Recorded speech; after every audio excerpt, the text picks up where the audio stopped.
तो last time पे हम बेसिकली डिस्कस कर रहे थे टाइप कास्टिंग और टाइप प्रमोशन के बारे में।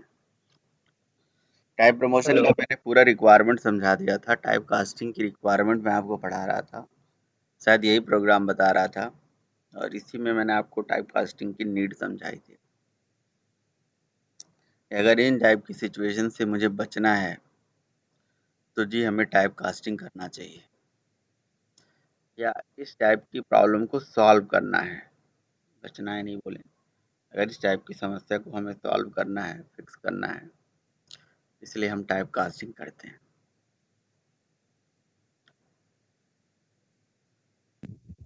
हेलो हाँ जी, हाँ जी।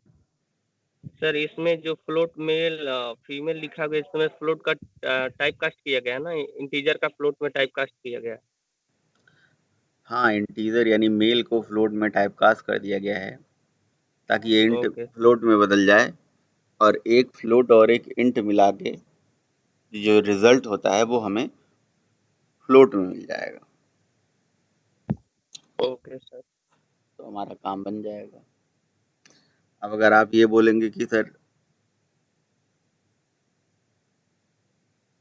ये पूरा ऐसे पैरेंथेसिस लगा दीजिए ऐसे, तो अभी भी रिजल्ट नहीं आएगा,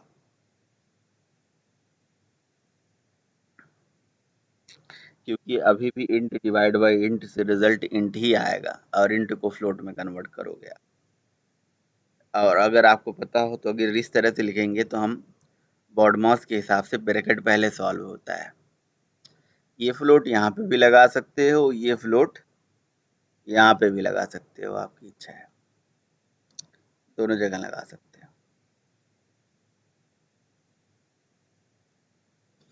ठीक है, तो ऐसा है कहानी।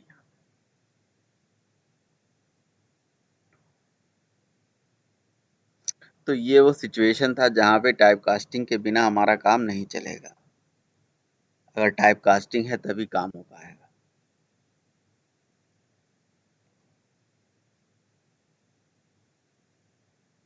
तो टाइप कास्टिंग करना हमारे लिए ऐसा नहीं है कि हमारे लिए कोई ज़रूरी चीज़ है, टाइप कास्टिंग करना ही है। कुछ ऐसे सिचुएशंस होते हैं जहाँ पे हम टाइप कास्टिंग नहीं करते हैं तो हमारा काम नहीं चल पाता है। वो मैंने आपको एक सिचुएशन बताया। एक और सिचुएशन आपको मैं बताता हूँ, एक और प्रोग्राम बताता हूँ जहाँ पे टाइप कास्टिंग करना हमारे लिए बेहद ज़रूरी है। वो सिचुएशन ये है कि जैसे मान लीजिए कि हमारे पास एक बाइट टाइप का डेटा है। Byte b is equals to 100 है, या मैंने byte b is equal to 200 ले लिया और b की वैल्यू प्रिंट करी। ठीक है, अगर byte b is equal to 100 लिया और b की वैल्यू प्रिंट करी तो क्या प्रिंट हो के आएगा? अ, ये बताएंगे रंजीत चौकोटिया जी बताएंगे। हम्म, अगर बाइट b इक्वल टू 200 लिया और बाइट की वैल्यू प्रिंट कर रहे हैं तो क्या प्रिंट होके आएगा? सर बाइट की वैल्यू 200, क्या 200 ही तो प्रिंट होगा? यादव जी बताइए, सतीश यादव बताएंगे। नहीं होगा क्योंकि सर ये 128 के रेंज में सर आता है और इससे ज्यादा होगा तो सर नहीं। बिल्कुल सही बात है, ये बाइट का रेंज से बाहर का डेटा है। रेंज से बाहर का है। ये बाइट के रेंज से बाहर का डेटा है, इसलिए नहीं हो पाएगा। सीएमडी में जाइए, जावा सी टेस्ट डॉट जावा कंपाइल करेंगे तो देखिए कह रहा है incompatible type, possible loss of conversion from int to byte. ये जो वैल्यू है पूरी अब इंट हो चुकी है, मतलब कहने का मतलब ये बहुत ज़्यादा बड़ी वैल्यू हो गई, बाइट के रेंज से बड़ी वैल्यू हो गई, और उसको बाइट में आप होल्ड कर रहे हो, इसलिए नहीं ले सकते हो आप। चलो इसलिए मैंने इसकी वैल्यू कम कर दिया। अब पहले वेरिएबल का नाम b1 ले लिया, दूसरे का नाम b2 ले लिया। अब इस दोनों में मैंने कम डेटा ले लिया, 20 ले लिया। अब बी में मैंने क्या करा, B1 और प्लस B2 दोनों जोड़ दिया, और जैसे हम जोड़ेंगे और यहाँ पे आउटपुट प्रिंट करेंगे तो अगेन हमें कंपाइल टाइम पे एरर आ जाएगा। तो क्वेश्चन ये है कि ये एरर क्यों आ गया, और एरर वही आ रहा है, incompatible type loss of conversion. जब हमने बाइट की वैल्यू ज्यादा ले रखी थी, उसकी रेंज से ज्यादा लिया था, तो ये एरर आ रहा था, तो समझ में आता था। अभी एरर क्यों आ रहा है ये नहीं समझ में आ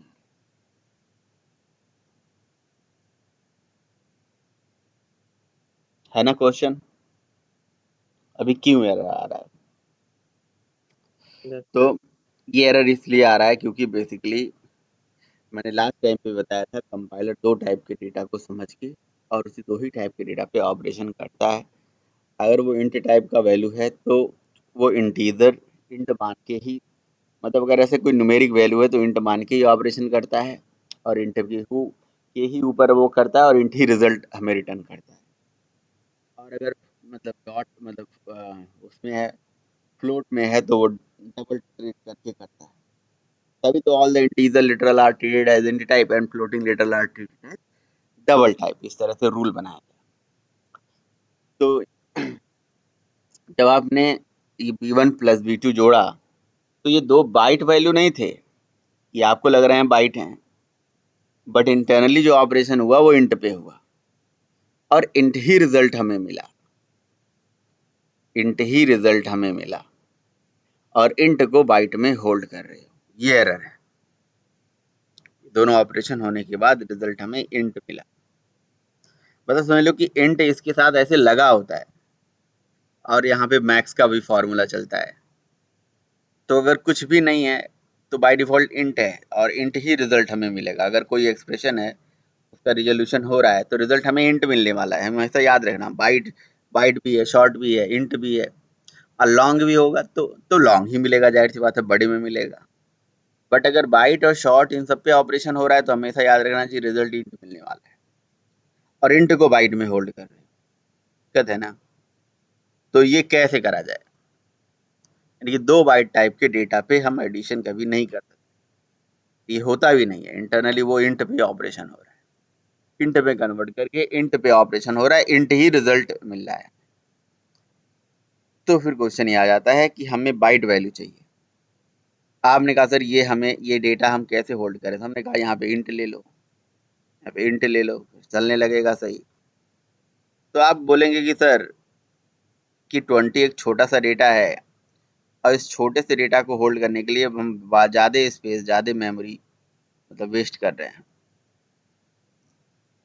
40 एक छोटा सा डेटा है, सॉरी, कैलकुलेट करने के बाद जब आया, वो बाइट के भी रेंज में आ सकता था, तो उसे हम इंट में क्यों होल्ड करें, 4 बाइट की मेमोरी वेस्ट क्यों करें।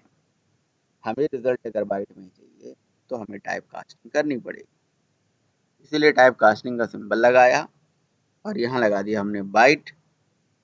तो अब ये यानी कि B1 प्लस B2 को ब्रैकेट में लिखेंगे, क्योंकि इन दोनों का रिजल्ट हमें बाइट में चाहिए। इंट टू बाइट कन्वर्जन हो गया, इंट का बाइट में कन्वर्जन हो गया। इस तरह से ये टाइप कास्टिंग का अगर कंसेप्ट नहीं होता तो हमें ये रिजल्ट बाइट में नहीं मिल पाता।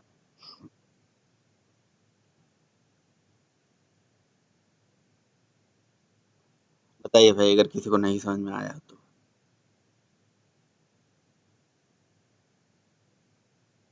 अगर किसी को नहीं सर समझ, हाँ हाँ जी, सर ऐसे ही शॉर्ट में फिर हाँ बिल्कुल। बस जहाँ पे भी आपको ऐसे conversion incompatible loss of conversion problem आएगा, तो आप बस उसका कन्वर्जन करेंगे ऐसे।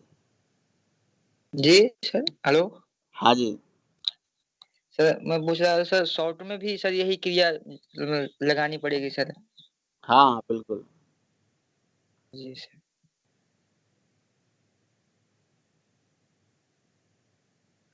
तो देखो यहाँ पे ये सिचुएशंस हैं, ये वो जगह है जहाँ पे हम टाइप कास्टिंग के बिना काम नहीं कर सकते।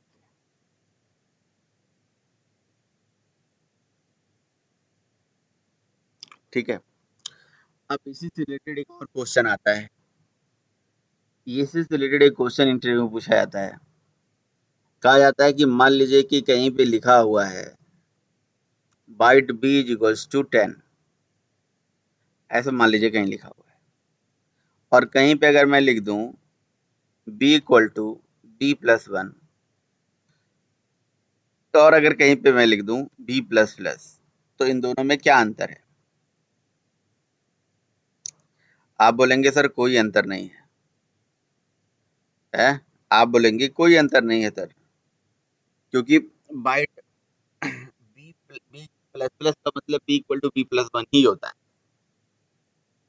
यानी कि बी प्लस प्लस भी करोगे तब भी 11 आने वाला है, अब b equal to b plus 1 करोगे तब भी 11 आने वाला है, दोनों केस में 11 आउटपुट आएगा, चाहे b equal to b plus 1 कर लो और चाहे बी प्लस प्लस कर लो, यही कहोगे ना आप, या अलग होता है?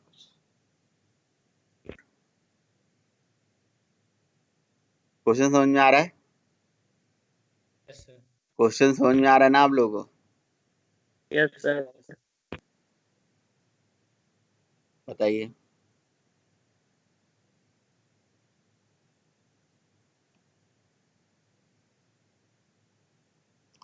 अगर b equal to b plus 1 लिखा गया है और b प्लस प्लस लिखा गया है, तो कुछ तो अंतर होगा या सेम होगा?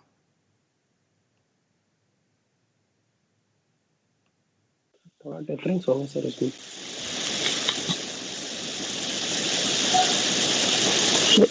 So there is a difference in that sir. हाँ जी, So difference होगा सर उसमें शायद। क्या होता है सचिन, क्या डिफरेंस होता है? Sir b equal to b plus 1, जब सर हम एक पहला इंक्रीमेंट नहीं होता सर b प्लस, जब हम नेक्स्ट बार भी यूज करते हैं तब इंक्रीमेंट होता है sir b plus plus. Increment sir अगर प्लस प्लस b होता तो 11 होता था, लेकिन b प्लस प्लस शायद 10 ही रहता, तो नेक्स्ट बार हम जब b यूज करते तो उसका वैल्यू 11 हो जाता सर शायद। सर ऐसा हो सकता है जो बी जो तुमने लिया है बाइट है, और जो तुमने b equal to b plus 1 लिया है तो इसमें प्लस 1 है कि इंटीजर ट्रीट होगा, इस वजह से इसमें कुछ एरर होगी सर। सर प्रशांत का बिल्कुल सही है, b प्लस 1 जब हम कर रहे हैं b equal to b plus 1 उसमें एज ए इंटीजर ट्रीट हो रहा है, वही प्रॉब्लम आएगी, और b प्लस प्लस में वो इंक्रीमेंट हो रहा है, उसके अंदर उसको इंटीजर को हम लोग एज ए इंटीजर ट्रीट नहीं कर रहे, इसलिए वहाँ पे कोई एरर नहीं आएगा, वो उसकी वैल्यू 11 आएगी b प्लस प्लस में, और सिर्फ b equal to b plus 1 में एरर शो करेगा same to same type conversion वाला। चलिए अच्छा देख लेते हैं फिर।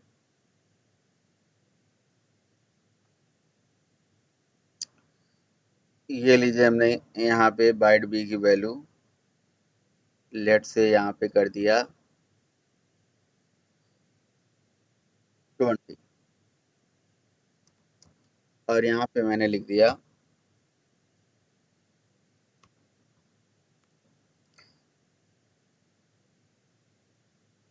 b equal to b plus 1। यहाँ पे एरर आएगा, आप ये बोल रहे हो, यहाँ पे एरर आएगा है ना?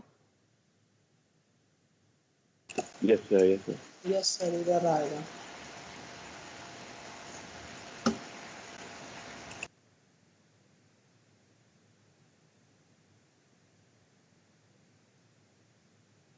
क्यों एरर आ रहा है, ये क्या रीजन है? सर भाई इंटरनली एज ए ट्रीट कर रहा है सर एक्सप्रेशन। मतलब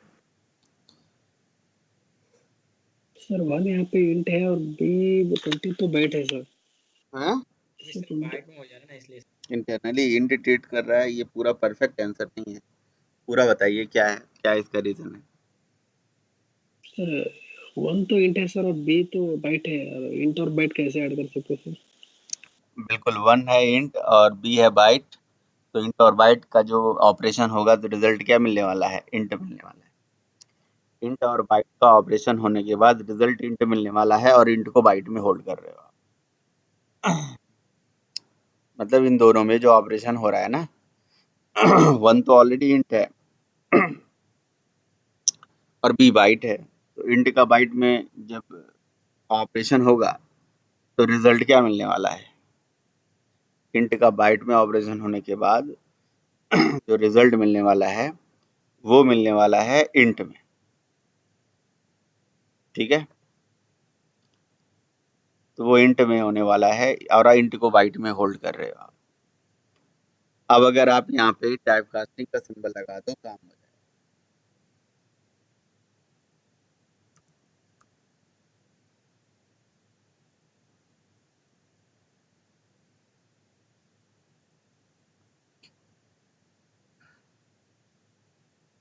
तो ये देखिए हमने टाइप कास्टिंग का सिंबल लगा दिया, तो ये काम हो गया, प्रॉब्लम सॉल्व। अब वो जो दोनों रिजल्ट है, जो इंट वाला रिजल्ट था यानी कि बाइट और 1 यानी कि बी और 1 जोड़ने के बाद जो इंट था भी, वो इंट ना होके अब इंट मतलब इंट जो था वो बाइट में कन्वर्ट हो गया।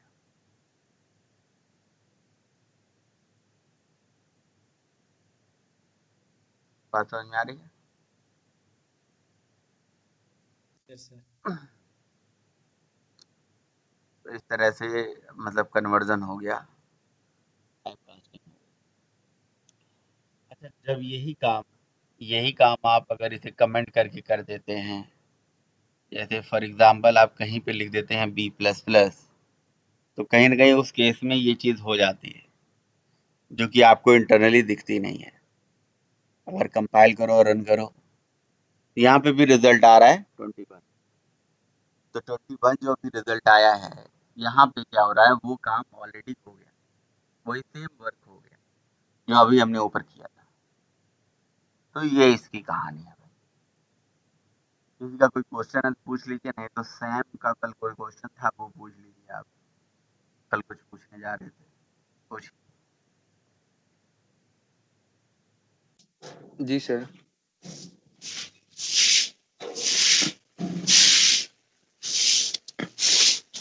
सर एक कल एक प्रोग्राम बनाया था हमने उसमें, और मेन मेथड के अंदर कुछ वेरिएबल लिए थे, तब तो प्रोग्राम रन कर रहा था। मेन मेथड के बाहर वेरिएबल ले रहे थे तो एरर आ रही थी, कुछ स्टैटिक करके आ रहा था।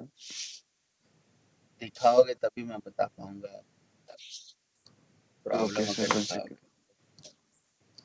मतलब ऐसे भी बता सकता हूँ, लेकिन अगर दिखा के आप करोगे तो और बढ़िया बताऊंगा। Okay okay sir, one second.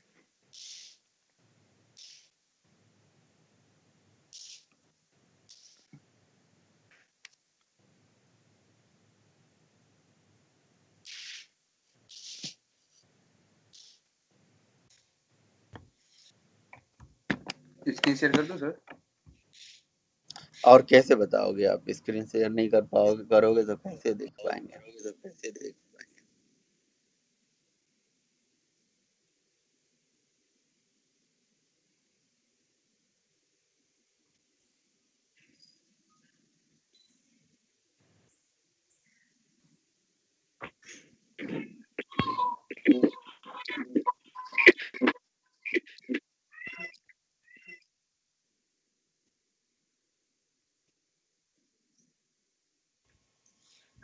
ये प्रोग्राम था सर, ये वाला। ठीक है। इस प्रोग्राम को रन करना है।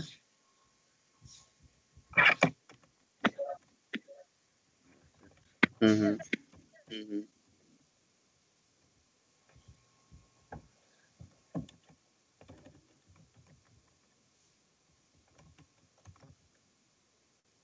क्या हो रहा है?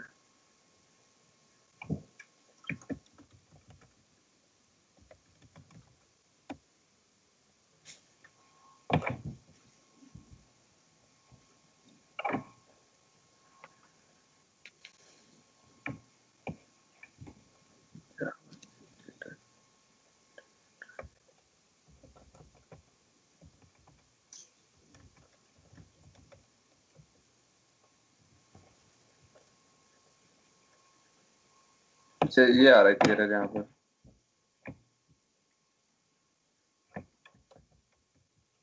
बताओ भाई, सब लोग कहाँ पे एरर है? ये तो समझ में आ गया था सर, कि अभी आपने बताया कि डबल टू इंट में जाएगा तो जो बड़ी वैल्यू होती है वो छोटे में नहीं जाती है, छोटे वैल्यू में नहीं जाती। हाँ, अगर ऐसा करना पड़ेगा तो आपको टाइप कास्टिंग करनी पड़ेगी। टाइप कास्टिंग करोगे आप। हाँ वो तो अब जो ये वेरिएबल दिख रहे हैं सर, ये लोकल में बने हुए हैं। अगर मैं इनको कॉपी करके यहाँ तो कर ही सकता हूँ सर, यहाँ भी बना सकता हूँ। बताइए आप, ये तो इंस्टेंस वेरिएबल बन गए ना अब। हाँ सर, और बस यही इंस्टेंस वेरिएबल को समझ मेमोरी तभी मिलती है जब ऑब्जेक्ट बनता है। जी उनको जी। उनको मेमोरी अभी मिली ही नहीं है, ऑब्जेक्ट बना ही नहीं है। तो ऑब्जेक्ट अच्छा, बना नहीं है तो इनको कैसे कॉल कर सकते हो? जब मैं कोई ऑब्जेक्ट बनाऊंगा तभी अब वैसे हो म्यूट पाएगा। म्यूट कर लो उसमें जो फोन में आप लॉगिन हो। फोन में जहाँ से लॉगिन हो ना, फोन में म्यूट कर लो। दो जगह हो आप। सर आवाज रिपीट हो रहा है। इसीलिए रिपीट हो रहा है ना, दो जगह लॉगिन है। फोन में भी है, लैपटॉप में भी है, या फोन में काट लो। अब आ रही है सर? दो जगह लॉगिन हो आप।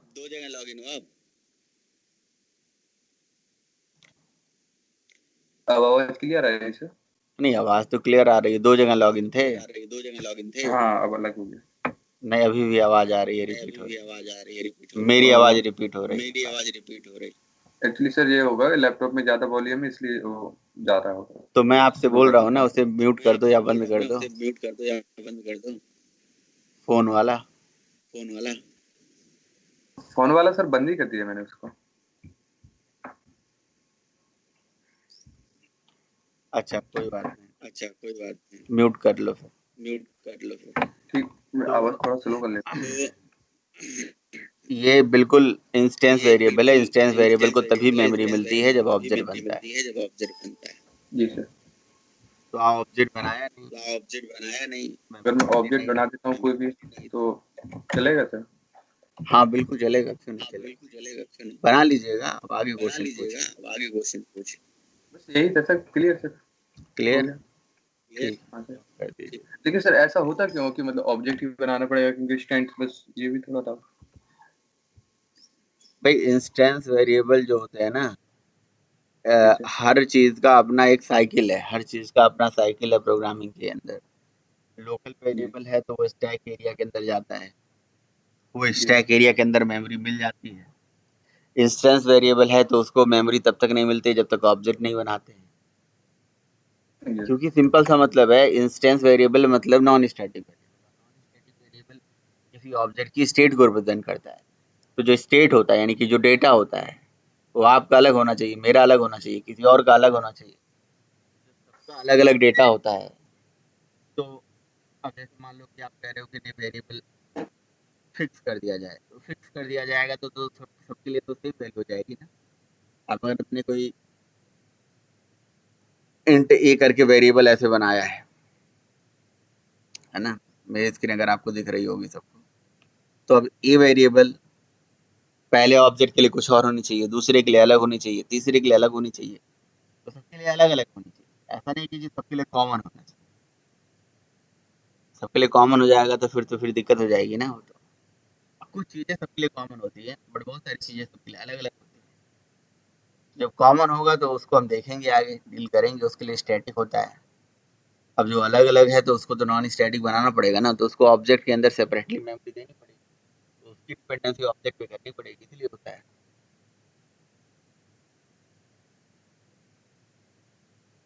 Okay sir.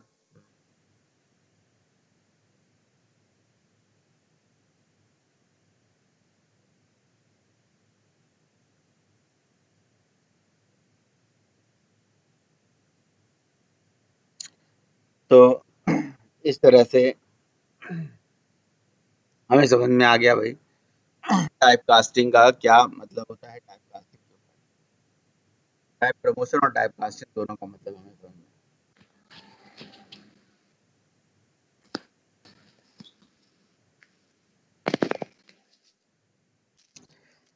किसी का अगेन अभी कोई क्वेश्चन है, कोई क्वेरी है तो पूछ सकता है। टाइप कास्टिंग में एक चीज और होती है कि जी अगर हम उसके रेंज से बियॉन्ड डेटा डाल देते हैं, जैसे फॉर एग्जांपल कि एक बाइट वैल्यू है 20 और दूसरा है मान लीजिए 200 तो हो नहीं सकता है, 120 है, दोनों में 120 है मान लीजिए। अब दोनों में अगर 120 ले लेते हैं और बाइट में होल्ड करते हैं, byte C equals to B, मान लीजिए ये B1 है और ये B2 है, तो B1 प्लस B2 अगर हम जोड़ते हैं तो क्या आउटपुट होगा? क्योंकि यहाँ पे जो हम वैल्यू दोनों जोड़ रहे हैं वो हम बाइट टाइप में जोड़ रहे हैं, है ना। अब बाइट टाइप का तो वैल्यू जोड़ता नहीं है, तो इंट में जोड़ेगा वो। और आपने कहा कि वो रिजल्ट मुझे बाइट में ही चाहिए, मैंने बाइट में टाइप कास्टिंग भी कर दी, तो आउटपुट कितना आएगा? अभी टाइप कास्टिंग भी कर दी मैंने इंट से बाइट, 120 तो बाइट में ले सकता हूँ, लेकिन 120 जोड़ने के बाद 240 डेटा होता है, और अगर मैं इसको टाइप कास्ट करके बाइट में होल्ड करूंगा तो क्या आएगा? यहाँ डेटा लॉस होने के चांस, यहाँ डेटा लॉस होगा, समझ रहे हो, यहाँ डेटा लॉस होगा क्योंकि बाइट के रेंज से बियॉन्ड डेटा जा रहा है। तो जब बाइट के रेंज से बियॉन्ड डेटा जाएगा तो जाहिर सी बात है डेटा लॉस होने के चांसेस होंगे। समझ में आई बात? क्या आउटपुट आएगा? सर 127। 127 आएगा। कैसे आएगा 127? सर क्योंकि बाइट जो है 127 तक ही होल्ड कर सकता है। बाइट 127 माइनस 128 से 127, तो ये एक्चुअली ऐसे नहीं काम करेगा जो आप सोच रहे हो, ये ऐसे भी काम करता है कि इस डेटा को पहले पॉजिटिव में फिल करेगा, तो जो हमारे पॉजिटिव चीजें हैं वहां पे फिल करेगा पहले ये, मतलब दोनों जोड़ोगे 240 हुआ, तो 240 को 127 में वो ऐड करेगा, मतलब 127 में ले जाके रखने की कोशिश करेगा, एडजस्ट करने की कोशिश करेगा। तो 240 मैंने यहाँ पे 240 माइनस 127 और ऐसे मैंने वही करा, कितना बचा? 1113 बचा, मतलब 240 को उसने 127 में फिल कर दिया तो इतना जगह बच गया। अब इसको 0 में फिल करेगा तो 112 बचेगा। अब 112 को माइनस 128 में फिल करेगा, यानी कि 112 माइनस 128 है ना, तो फिर रिजल्ट क्या मिलने वाला है हमें? -16 मिलने वाला है। तो ये -16 हमें रिजल्ट मिलेगा। आप देखिए, can not find the symbol, क्योंकि यहाँ पे C होगा ना। यहाँ पे फिर मैं आता हूँ, फिर से कंपाइल कर लेता हूँ और रन करता हूँ। तो इस तरह से ये काम करता है, पहले पॉजिटिव में फिल करेगा, फिर नेगेटिव 0 में फिल करेगा, फिर नेगेटिव में फिल करेगा, तो इसका रिजल्ट ही नेगेटिव में मिल जाएगा, नेगेटिव वैल्यू मिल जाएगी, मतलब यहाँ डेटा लॉस हो जाएगा, इतने नेगेटिव में पहुंच गए जहाँ आपको पॉजिटिव में पहुंचना चाहिए था।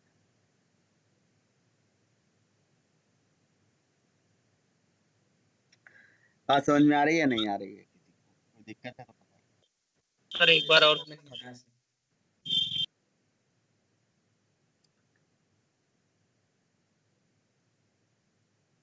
समझाओ भाई। प्रशांत बताओ इसे। प्रशांत जी बताइए, समझ में आया नहीं आया?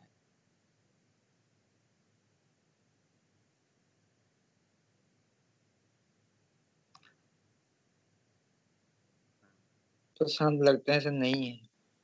प्रशांत नहीं है, आप ही समझा दो।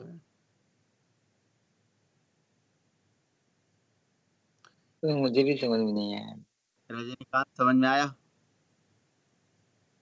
Yes sir. रजनीकांत क्लियर हुआ या नहीं हुआ? यस सर, समझ गए। अरे बोलोगे भाई, नहीं हुआ तभी मैं समझाऊंगा, ऐसा कोई बात नहीं है। समझ गया हूँ। ये आवाज स्लो आ रही है, इसलिए सुनाई नहीं देता। किसकी? मेरी?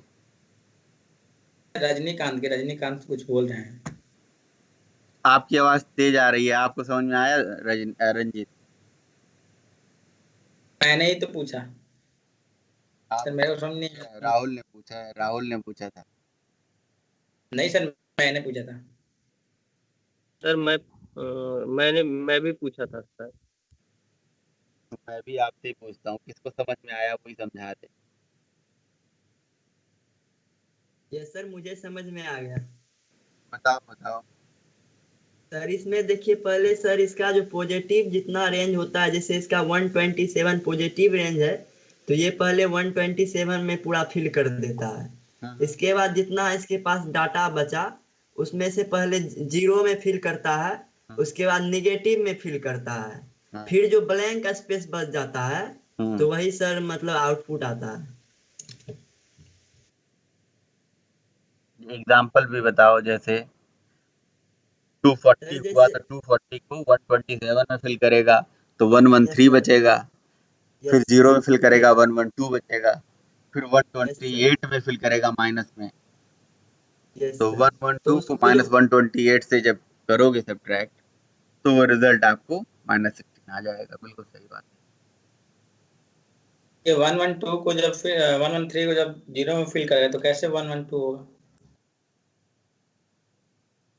भाई जीरो भी तो एक जगह ले रहा है कि नहीं ले रहा है? भाई ले कोई भी रहा है चीज है, तो रेंज हमारा है।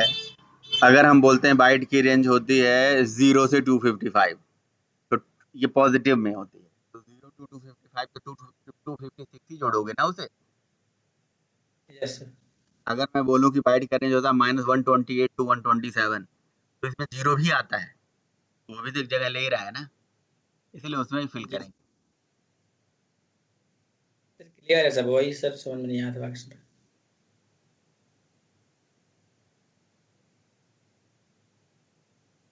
हेलो हाँ जी। सर, पॉजिटिव में तो 127 आ जाएगा, उसके बाद 113 आ रहा है, ठीक, तो उसको जीरो में फिल करेंगे। हाँ अच्छा, जीरो में फिल करेंगे, उसके बाद नेगेटिव में कितना बचेगा सर? ये थोड़ा नेगेटिव माइनस -16 बचेगा आउटपुट, जब उस हो माइनस ये 128 से करेंगे तो।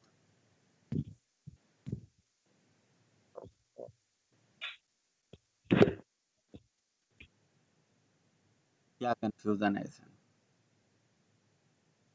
-16 को लेकर सर। हाँ, अच्छा, माइनस -16। 128 प्लस 112 112 क्या होता है?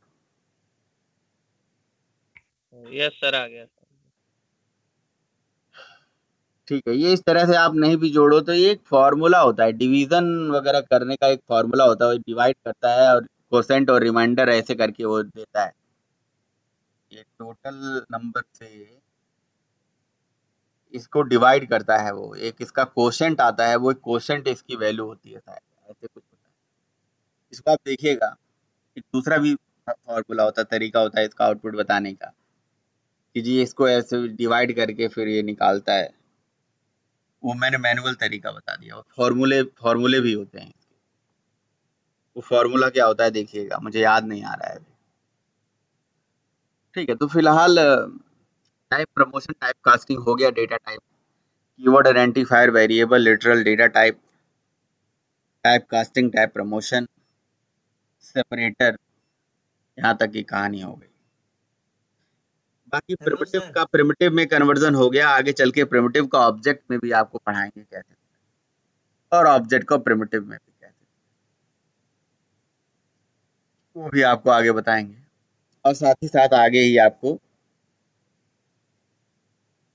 और आगे बहुत कुछ बताना है अभी। अब इसके बाद का और फंडामेंटल में चीजें क्या बची हुई हैं, ऑपरेटर बचा हुआ है।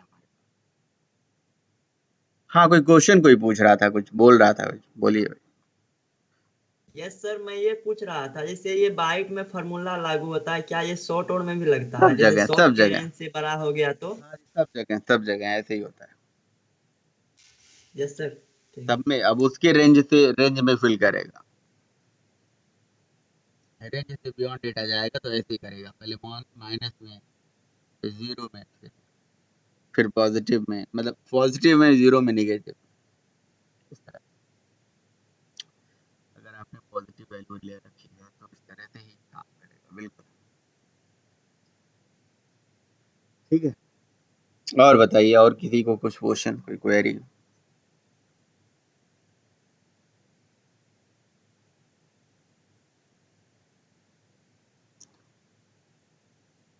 No sir.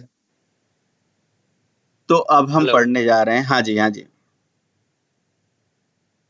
सर, जैसे बाइट का जो था रेंज से बाहर था, तो सबसे पहले जितना पॉजिटिव उसका रेंज था पॉजिटिव में फिल कर दिया, जितना बचा उसको जीरो और नेगेटिव में फिल कर दिया। वैसे नहीं होगा, जब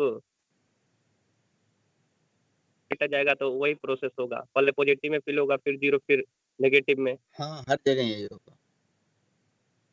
ओके सर। चलिए, तो अब हम पढ़ते हैं जी। हेलो सर, हाँ जी। सर इसका -16 ही प्रिंट क्यों हुआ? और ये तो सभी चीजें हो जानी थी प्रिंट सर उसको। हाँ, तो ये नेगेटिव वैल्यू प्रिंट करके लाया, एक्चुअली डेटा लॉस हो गया ना, इसलिए आया, फॉर्मूले से आया, जो मैं आपसे बता रहा हूँ। बाकी डेटा 2240 जो बचा वो था लॉस वो हो तो गया ना, ऑब्वियस होना चाहिए। डेटा बाकी लॉस हो गया ना। उसको हम दोबारा यूज नहीं कर सकते सर? नहीं नहीं नहीं, 5 लीटर की सर वो गैलन में पेट्रोल रखा हुआ है, उसको 1 लीटर में डालोगे तो 1 लीटर तो फिल होने के बाद -4 लीटर आपको मिलेगा, -4 लीटर मिलेगा आपको। सही मिलेगा, गलत पाँच मिलेगा? नहीं समझ नहीं पा रहे सर, क्या कह रहे हैं आप? 5 लीटर का गैलन है, तेल आपने उसमें रखा हुआ है, 1 लीटर का दूसरे गैलन में खाली करना है। आपने 1 लीटर खाली कर दिया और बाकी 4 लीटर गिरा दिया, तो आपको कितना मिला तेल?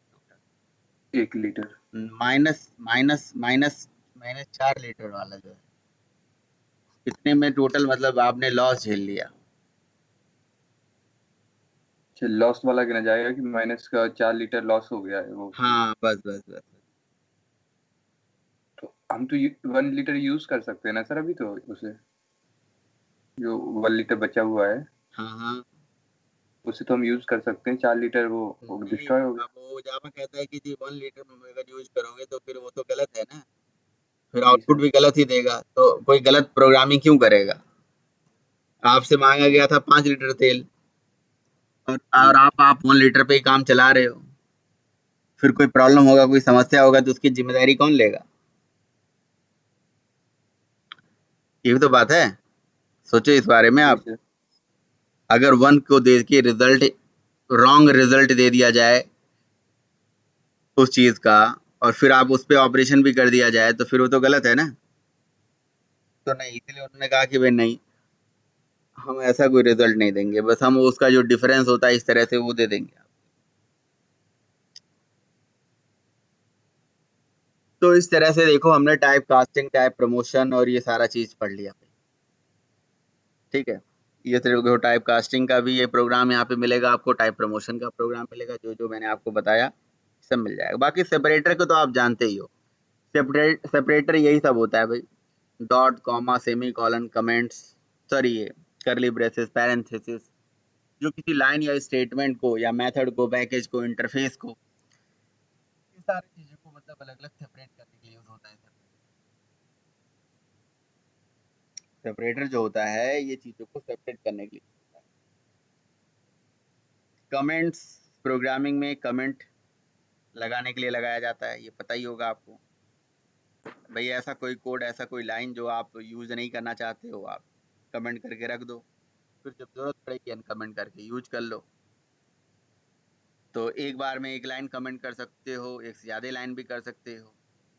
सिंगल लाइन कमेंट होता है, मल्टी लाइन कमेंट होता है, एक डॉक्यूमेंटेशन कमेंट भी होता है। तो ये तीनों तरह के कमेंट्स किसी ने ट्राई करा है? नहीं किया है? करा है सर। सर किया हूँ सर, सही 2 सही। किया हूँ सर।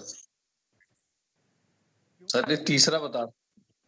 प्रीतम, एक बार बताओ, अभी मैंने 2-3 बार आपको कॉल करा, तो भी आप 15-20 मिनट बाद आ गए हो क्लास के लिए, क्यों लेट क्यों आए हो?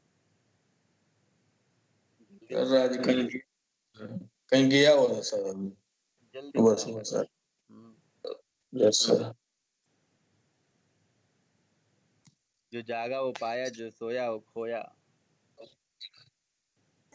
सर वो थोड़ा रात को सर थोड़ा काम करता है सर, बहुत लेट हो गया। नहीं वो तो बात सही है। Yes sir.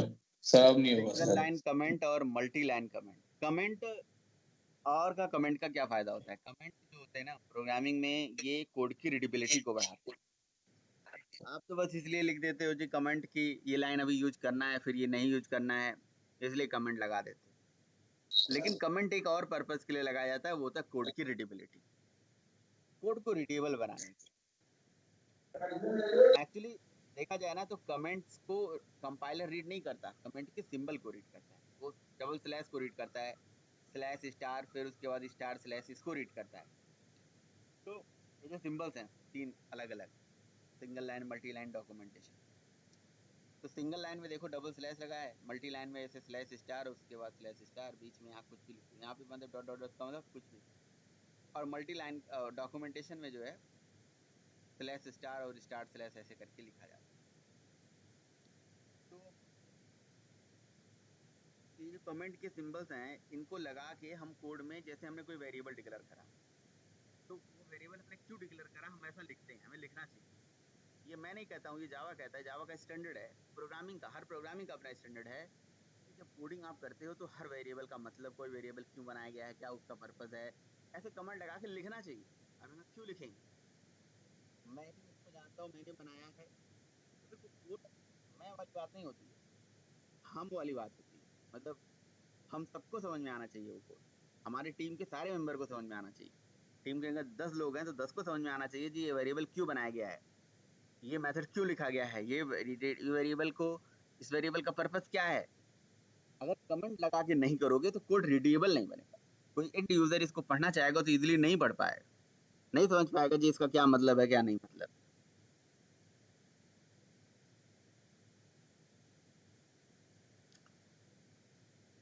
सिंपल सा मतलब है कि मैंने एक वेरिएबल बनाया, एक मेथड बनाया, एक लॉजिक लिखा, उसमें कुछ भी लिखते चले गए, प्रोग्राम उसको बना दिया, लॉजिक चल रहा है बढ़िया, बट कंपनी छोड़ के चले गए और दूसरा बंदा आएगा, उसको कैसे पता चलेगा जी इस वेरिएबल का क्या मतलब है, इस लॉजिक का क्या मतलब है, ये लॉजिक क्यों लिखी गई है, इससे क्या फायदा है, क्या एडवांटेज है, क्या डिसएडवांटेज है, ये तो पता होना चाहिए ना।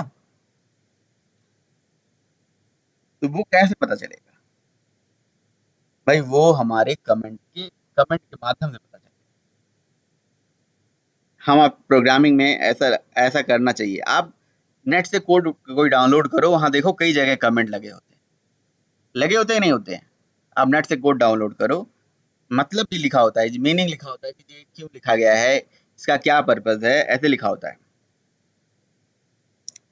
जैसे एग्जांपल के तौर पे देखो, आप जैसे मैंने यहाँ पे एक वेरिएबल डिक्लेयर करा, तो यहाँ लिखा नहीं हुआ है, यहाँ नहीं लिखा हुआ है, तो ऐसे हम लिख देते हैं कि भैया ये एक इंटीजर वेरिएबल है, ऐसे कमेंट लगा के हमने ऐसे लगा दिया कि ये इंटीजर वेरिएबल है, इस तरह की वैल्यू है, ये इस तरह की डेटा होल्ड करके रख रही है, इसका क्या पर्पस, कुछ भी ऐसे।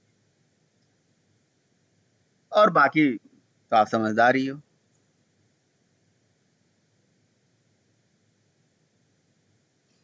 अब अगर अभी आप देखो यहाँ पे एक कमेंट का मतलब ये था कि जो मैंने ऐसे डबल स्लैश लगा दिया, इसे कमेंट बोलते हैं। अब इस कमेंट को लगाने से क्या हुआ कि जी ये लाइन अब कंपाइलर जहां पे भी देखेगा समझ जाएगा इस लाइन को मुझे नहीं चलाना है जी। तो ये तो एक चीज हो गया। दूसरा चीज हो गया कि अगर हमने कोई वेरिएबल डिक्लेयर करा है तो उसके बारे में हम यहाँ लिख दें कि ऐसे करके कि यहाँ पे हमने ये काम किया है, ऐसे करके कहानी करता जो भी लिखा। देखो अभी आप कमेंट पे ध्यान नहीं दोगे, लेकिन जब आप अच्छे लेवल पे कोड लिखोगे, कंपनी के अंदर जाओगे तो एक्सपीरियंस हो जाएगा, आपसे बोला जाएगा जी कमेंट लिखो, कमेंट लगाओ जगह जगह पे। कमेंट नहीं लगाओगे तो फिर मतलब कहीं न कहीं फिर आपको एक बार दो बार टोका भी जाएगा। हमारे मैनेजर भी बोलते हैं कि जी कमेंट लगाओ, क्यों लिखा गया है, इसका क्या पर्पस है, कोडिंग स्टैंडर्ड फॉलो करो, वही क्लास का नाम कैपिटल लिखो, ऐसे ऐसे वैसे जो भी हमने अभी पढ़ा है। उसी तरह से कमेंट के लिए तो सिंगल लाइन कमेंट एक बार में एक लाइन को कमेंट करता है, और मल्टी लाइन कमेंट एक से ज्यादा लाइन को एक बार में कमेंट कर देता है, ऐसे स्लैश स्टार और स्टार स्लैश। लेकिन डॉक्यूमेंटेशन कमेंट क्या करता है, तो जो डॉक्यूमेंटेशन कमेंट करता है वो करता यह है जी, वो कोड में डॉक्यूमेंटेशन जनरेट करने के लिए करा जाता है। अब डॉक्यूमेंटेशन क्या होता है? अरे यार, डॉक्यूमेंटेशन कमेंट का जो सबसे बड़ा एग्जांपल है वो इंटरनली जावा ने खुद लगा के रखा हुआ है। आप अपना एसआरसी ओपन करो, अपना जावा फाइल ओपन करो और जावा फाइल में जाके देखो, जगह जगह डॉक्यूमेंटेशन कमेंट लगाए गए। वो कैसे लगाया जाता है जी? डॉक्यूमेंटेशन कमेंट को यही स्लैश के बाद डबल स्टार मिनिमम लगाना जरूरी है। मैक्सिमम जितना मर्जी उतना स्टार लगा दो यहाँ। उसके बाद यहाँ पे फिर स्टार एंड देन स्लैश से इसे क्लोज कर दीजिए। अब यहाँ पे डॉक्यूमेंटेशन कमेंट लगाओ। ये डॉक जनरेट करने के लिए होता है, जो जावा डॉक से आप चलाते हैं। वही जावा डॉक से आप एसआरसी का डॉक्यूमेंटेशन कैसे जनरेट कर पाते हो? क्योंकि वहाँ पे डॉक्यूमेंटेशन कमेंट लगा के बहुत सारा चीज लिखा गया है। अब बताओ, अगर डॉक्यूमेंटेशन कमेंट लगा के और डॉक के अंदर वो सारा चीज नहीं दिया जाता तो आप नहीं समझ पाते जी किस क्लास का क्या मतलब है, किस क्लास के लिए, मतलब जावा में कौन सी क्लास किस पर्पस के लिए बनाई गई है, आप नहीं समझ पाते। कौन सी क्लास किस पर्पस के लिए बनाई गई है और उसको क्यों यूज करा जा रहा है, किस पर्पस के लिए यूज करा जा रहा है, कभी नहीं समझ में आता। जिंदगी में हमें नहीं समझ में आ पाता। तो बताओ भाई, डॉक्यूमेंटेशन कमेंट जरूरी था ना। तो ये देखिए, कोई भी क्लास ओपन कर लीजिए, कोई भी क्लास ओपन करके देख लीजिए, कोई भी क्लास, ये देखो यहाँ से लेके ये डॉक्यूमेंटेशन कमेंट चल रहा है। ये लिखा है @ कॉपीराइट ऐसे ऐसे करके यहाँ पे लिखा हुआ है, ठीक है।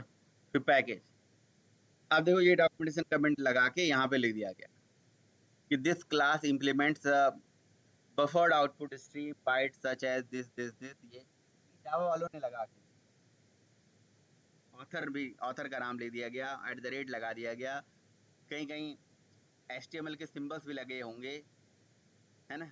अब देखो यहाँ पे HTML के सिंबल्स भी हैं, TT ऐसे करके लिखा हुआ है, H होगा, A होगा, ये आप भी लगा सकते हो।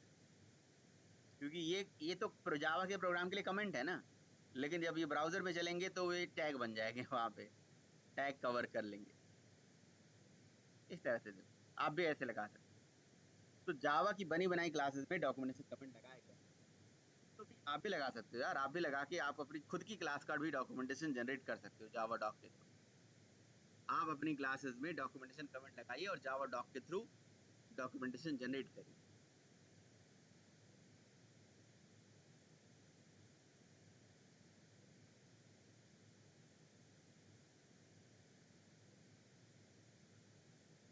कैसे डॉक्यूमेंटेशन निकालते हैं अपनी क्लास का, वो तो सब लोगों ने ट्राई किया होगा पहले या नहीं किया होगा। कुछ नहीं करना है, बस डॉक्यूमेंटेशन कमेंट लगाना है जी। डॉक्यूमेंटेशन कमेंट लगाना है यहाँ पे, जिससे उसके लिए क्लास को पब्लिक होना जरूरी है, प्रोटेक्टेड होना जरूरी है। क्लास पब्लिक प्रोटेक्टेड बना लीजिए और डॉक्यूमेंटेशन कमेंट लगा के अब यहाँ पे जी आप अपने क्लास के बारे में जो कहानी किस्सा लिखना है लिखते जाइए, लिखते जाइए। बस अब जावा डॉक चला दीजिए, बस जावा डॉक चला दीजिए, HTML फाइल बन जाएगी, रन हो जाएगा। देख लेते हैं जी, ये मेरी पहली क्लास, ऐसे मैंने लिख दिया। मतलब लिखने के लिए तो ऐसे कुछ भी लिख सकते हैं। अब देखिए, मैं आपको डॉक्यूमेंटेशन कमेंट निकालने के लिए मैं एक नया फोल्डर बना लेता हूँ, है ना। और ये जो test.java था ये इसी फोल्डर में डाल देता हूँ। अब मैं यहाँ से cmd ओपन करूंगा, कंपाइल करने की जरूरत नहीं है, डायरेक्टली लिखूंगा जी जावा डॉक test.java। ये देखिए, जैसे मैं बनी बनाई क्लासेस का डॉक्यूमेंटेशन निकालता था उसी तरह से हमारी क्लास का डॉक्यूमेंटेशन जावा डॉक से। और जो कमेंट जो हमने लगाया था, अब देखिए यहाँ पे एक इंडेक्स फाइल बन के आती है, इंडेक्स ओपन विथ, ये देखिए, देखिए यहाँ पे आपकी क्लास के बारे में लिखा हुआ है, जो आपने लिखा हुआ है। ये फॉर्मेट वॉर्मेट वो जावा डॉक अपना खुद ही बनाता है। HTML ये टैग वैग बनाना, ये सब बहुत सारा काम वो खुद ही कर देता है।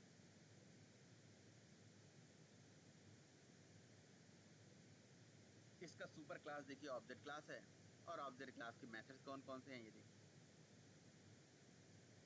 दिख रहा है, क्लोन है, इक्वल्स है। तो मतलब इस तरह से आप डॉक्यूमेंटेशन कमेंट भाई यूज कर सकते हैं। इस तरह से आपका keyword identifier, variable, data type, literal, type casting, type promotion, operator. Operator पे आ गए हम भाई, कमेंट्स भी आ गए, सेपरेटर भी हो गया।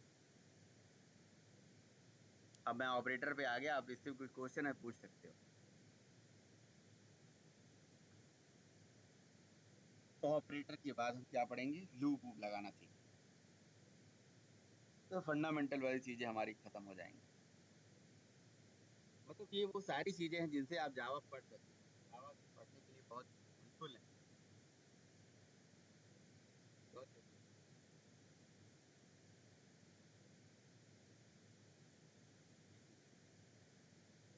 तो जावा के अंदर या किसी भी लैंग्वेज के अंदर ऑपरेटर क्या होता है और ये क्या करता है, कितने type hello sir, hello sir, और प्रेसिडेंस ऑफ ऑपरेटर क्या होता है, ये सारा चीज हम देखेंगे। हाँ जी, हाँ जी, बताइए।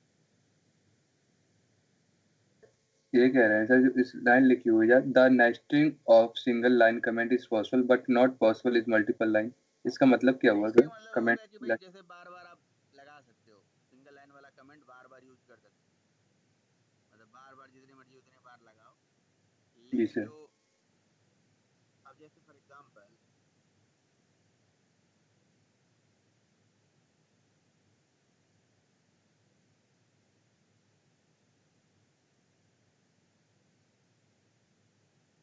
अब जैसे हमारी जावा फाइल है, तो सिंगल लाइन कमेंट जितना मर्जी उतने बार लगाओ, एक के बाद एक, एक के बाद एक, ये लगा दिया, फिर लगा दिया, है ना, फिर से लगा दिया, फिर लगा दिया।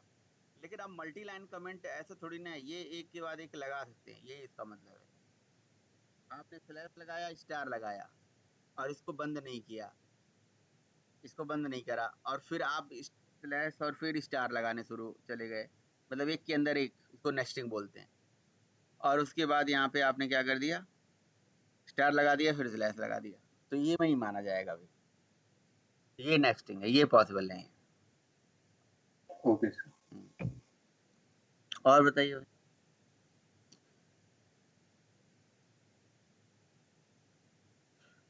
ऑपरेटर, ऑपरेटर क्या होता है, कितने टाइप का होता है, क्यों जरूरी होता है प्रोग्रामिंग के अंदर। शायद अगर ये चीज जो बिगिनर हैं, फ्रेशर हैं, वो अगर पढ़ेंगे तो उनको समझ में आ जाएगा जी प्रोग्राम लोग कैसे बना ले रहे हैं। वो स्कैनर वाला प्रोग्राम, ये अकाउंट में पैसा जमा करने वाला, ई सेल्स वाला, ये सब चीजें अगर आप पढ़ लेंगे तो अब आप प्रोग्राम बना पाओगे, कोई दिक्कत वाली बात। बट ऑपरेटर होता क्या है वो बताइए, कौन बताए, व्हाट इज ऑपरेटर। हाँ जी। ऑपरेटर एक सिंबल होता है जो किसी ऑपरेंड पे वर्क करता है सर। ऑपरेटर एक सिंबल होता है जो किसी ऑपरेंड पे वर्क करता है, boolean instruction in a program which is used to perform the operation over the operand। सही बात है। तो ऑपरेंड क्या होता है, जैसे मैं अगर x प्लस वाई लिख रहा हूँ तो प्लस ऑपरेटर है, x और y ऑपरेंड है। अगर x की वैल्यू 10 है, y की वैल्यू 20 है, और दोनों को अगर मैं जोड़ रहा हूँ तो यहाँ पे जो x और y है वो हमारे ऑपरेंड है, और प्लस जो है हमारा वो ऑपरेटर।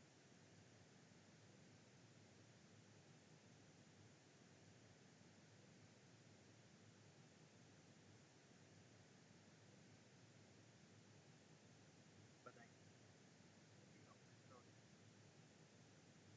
ऑपरेटर जो है, देखो ऑपरेटर और लूप, ये सब जो चीजें बहुत जरूरी चीजें हैं, डेटा टाइप, ये बेसिक प्रोग्रामिंग की बहुत ही फंडामेंटल है। मतलब ये तो हर जगह हर लैंग्वेज में होते हैं, सी हो, सी प्लस प्लस हो, जावा हो, सब जगह, क्योंकि इन्हीं से प्रोग्रामिंग होती है। इसलिए आप जावा में ऑपरेटर की तरह से वर्क करते हैं, दैट इज वेरी इजी। तो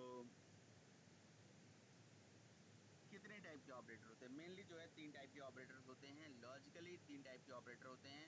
एक होता है यूनरी ऑपरेटर, एक होता है बाइनरी ऑपरेटर, एक होता है टर्नरी। तो यूनरी ऑपरेटर वो होता है जिसमें एक ऑपरेंड हो, ओनली वन ऑपरेंड।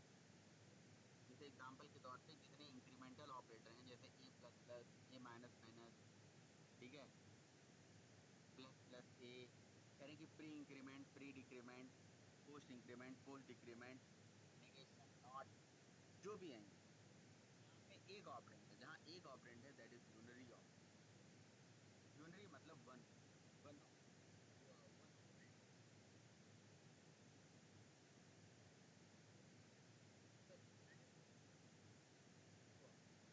बाइनरी में अरिथमेटिकल आ जाता है, लॉजिकल आता है, असाइनमेंट आता है, रिलेशनल आता है, बिटवाइज, स्विफ्ट, इस तरह से बहुत सारे ऑपरेटर आते हैं।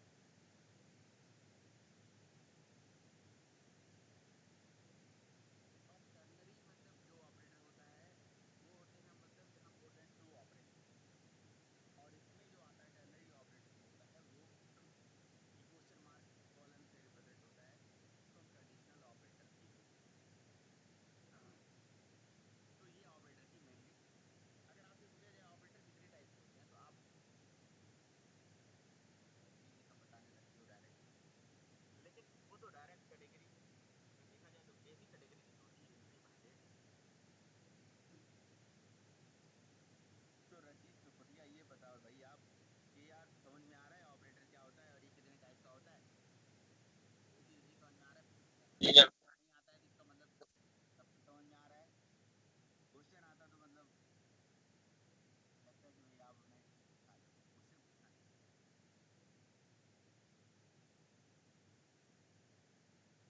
हाँ भाई,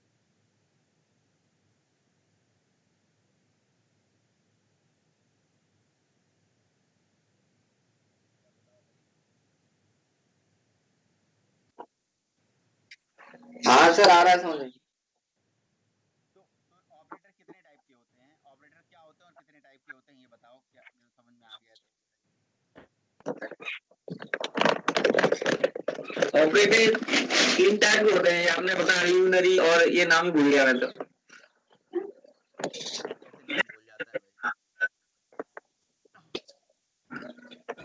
का नाम होगा तो 50 याद कर लोगे, ऑपरेटर का नाम एक भी नहीं याद हो पा रहा है, ये कैसा इंसाफ है।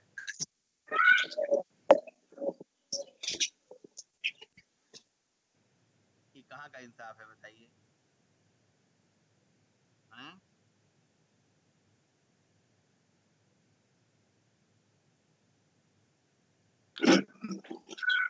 एक तो यूनरी, एक बाइनरी और एक और था टर्नरी। टर्नरी। क्या टर्नरी की टर्मरी क्या कह रहे थे आप? टर्नरी टर्नरी, हाँ। Unary, binary, ternary. होता क्या है operator, what is operator? Operator symbol होता है जी सर, ये एक्सप्लेन नहीं कर पाता मैं। सब कर पाता है, अभी भाषण देने के लिए कह दिया जाए अभी मंच पे खड़ा करके, है ना, तो हम 1 घंटे बोल सकते हैं, अभी एक्सप्लेन कर नहीं सकते बोल हैं। सकता सर, मैं नहीं बोल सकता। क्या नहीं बोल सकता, हम अपने घर में बात करते हैं ना, बातचीत करते हैं तो भी तो एक्सप्लेन करते हैं, किसी को कुछ कहना हो, किसी को कुछ बोलना हो। टेक्निकली मतलब वो एक्सप्लेन नहीं कर पाता, ऐसे तो अपनी फीलिंग तो कोई घर वाले समझ ही जाते। तो वही तो हम, और टेक्निकली एक्सप्लेन थोड़ी ना कर, अपनी फीलिंग एक्सप्लेन कर दो, यहाँ पे ऑपरेटर होता क्या है, फीलिंग से समझना है, टेक्निकल एक्सप्लेनेशन नहीं चाहिए मुझे, हमें फीलिंग चाहिए ऑपरेटर होता क्या है। ऑपरेटर जो अपने एक्स और वाई हमने ऐड करा है, जो प्लस लगा है बीच में, वो ऑपरेटर है। और एक्स वाई क्या है? जी ऑपरेंड है। ऑपरेंड है। तो अब इसमें एक्सप्लेन कर लो कि ऑपरेटर एक ऐसा चीज होता है जो 2 ऑपरेंड पे ऑपरेशन करता है, बस हो गया। वो तो हमारे ऊपर है ना, हम कैसे डेफिनेशन बना रहे हैं। देखो बन गया कि नहीं बन गया, ऑपरेटर एक ऐसा चीज होता है जी 2 ऑपरेंड पे ऑपरेशन करता है, 2 ऑपरेंड के लिए यूज होता है, 2 ऑपरेंड के साथ चलने के बाद हमें कुछ रिजल्ट दे देता है। Operators are the symbol which are used to perform the operation over the operands, ये भी ऊपर लिखा हुआ है डेफिनेशन। अब ये ऑपरेटर में यूनरी ऑपरेटर, बाइनरी ऑपरेटर और टर्नरी ऑपरेटर में क्या अंतर होता है वो बताओ।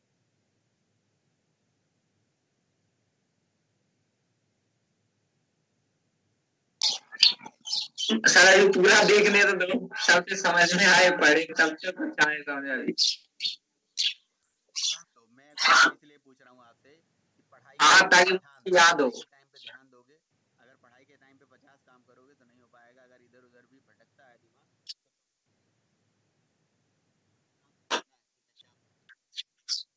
क्या बताया भाई मैंने, unary operator, binary operator, ternary operator में क्या डिफरेंस होता है।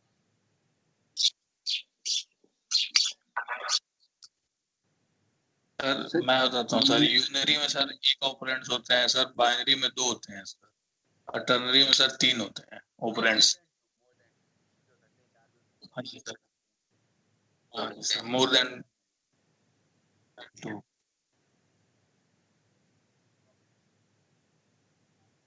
बाइनरी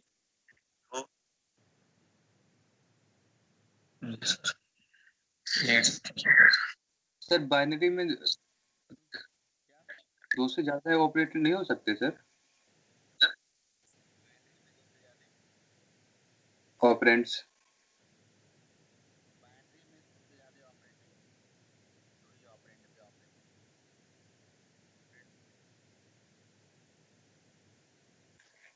जैसे हम लिखते हैं सर ए प्लस बी, बी माइनस सी, तो इसमें 2 ऑपरेटर आ गए, लेकिन ऑपरेंड से सर 2 आएंगे।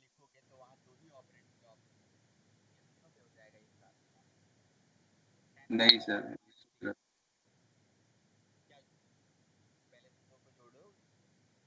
जी सर।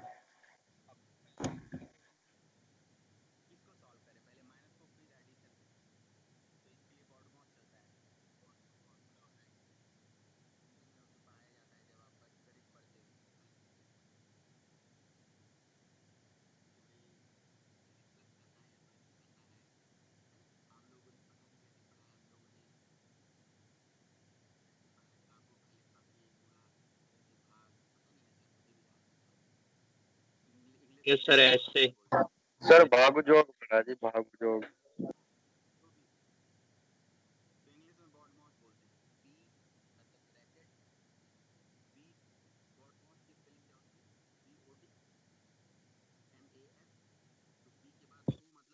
जी sir.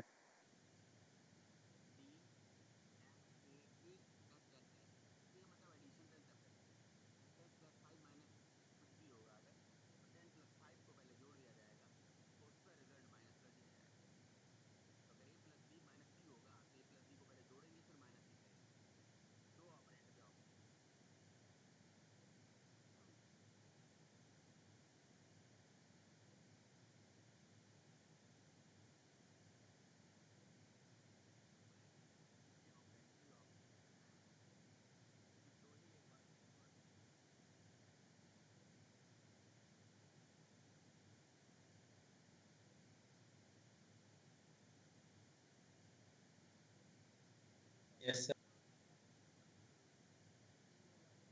Yes sir. Yes.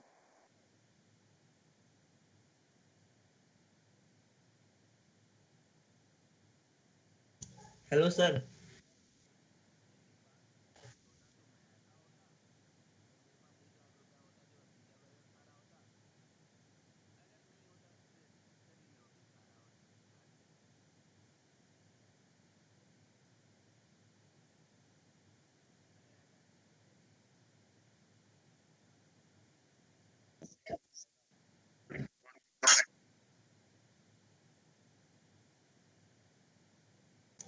Sir सबको एक बार कोड के एग्जांपल पे समझा दीजिए ना।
नो सर, नहीं सर।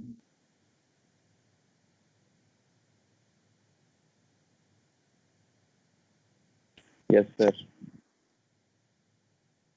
प्रेसिडेंस का मतलब होता है कि पहले प्रायोरिटी किसको मिलेगी, पहले किसको हम लोग यूज करेंगे, जैसे प्लस और माइनस में से, सब्ट्रैक्शन एडिशन में से, डिवीजन और एडिशन में से पहले किसको, अगर हमारी एक्सप्रेशन है जैसे आपने बताया a प्लस बी माइनस सी, तो क्या हम उसको प्लस को प्रेफरेंस पहले मिलेगी या माइनस को प्रेफरेंस पहले मिलेगी।